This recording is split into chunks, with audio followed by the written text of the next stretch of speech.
ওরা ছেলেটাকে দেখে কাকার দুটো চোখ বড় বড় হয়ে গেছে। মনে মনে বলল, এ কি, এ তো দেখলাম জলের ধারে পিঙ্কিকে বাঁচালো এই ছেলেটা। এ কি ভয়ঙ্কর ব্যাপার রে! এ কি করে সম্ভব? এই এক্ষুনি তো এই ছেলেটাই আমাদের পাশের ঘরের পিঙ্কি আছে না, ওকে জল থেকে উদ্ধার করেছে। আর এই মাত্র ওর সাথে আমি কথা বলে বেরিয়ে আসলাম। কাকা, ভুল আমরা নই, তুমি বলছো।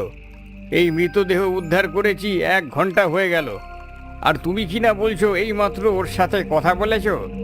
আরে বাবা, আমি ঠিকই বলছি। আয় তোরা, আয় আমার পিছু পিছু আয়, একবার দেখে যা আমার সাথে। সকলেই একসাথে এগিয়ে গেল নদীর ধারে।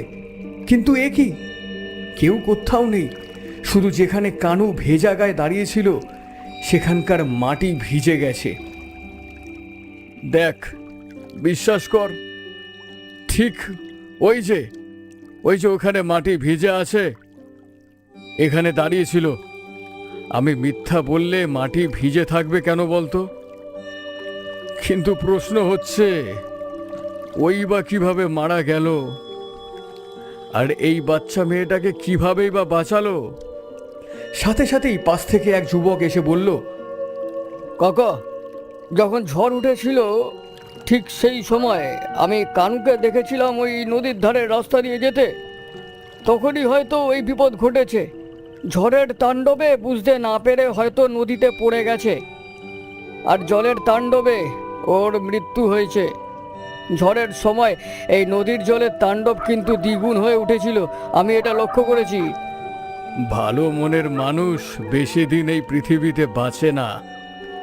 তাও তোরা ভাব, মারা যাবার পরেও ছেলেটা মানুষের উপকার করতে কিন্তু ভোলেনি। এইসব ছেলেই আমাদের দেশের গর্ব।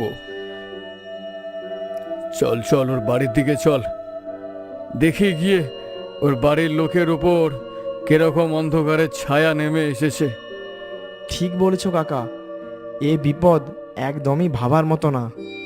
চলো কাকা, তুমি ভ্যান গাড়ির পিছনে পিছনে আসো, ওকে বাড়ির দিকে নিয়ে যাই।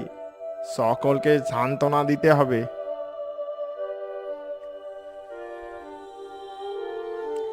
এই বলতে বলতে সব গ্রামবাসী ভ্যান গাড়ির পেছন পেছন কানুর বাড়ির দিকে এগিয়ে চলল। এখনকার সমাজেও ঠিক এই রকমটাই হয়। ভালো মানুষের সময়সীমা খুব একটা বেশি থাকে না।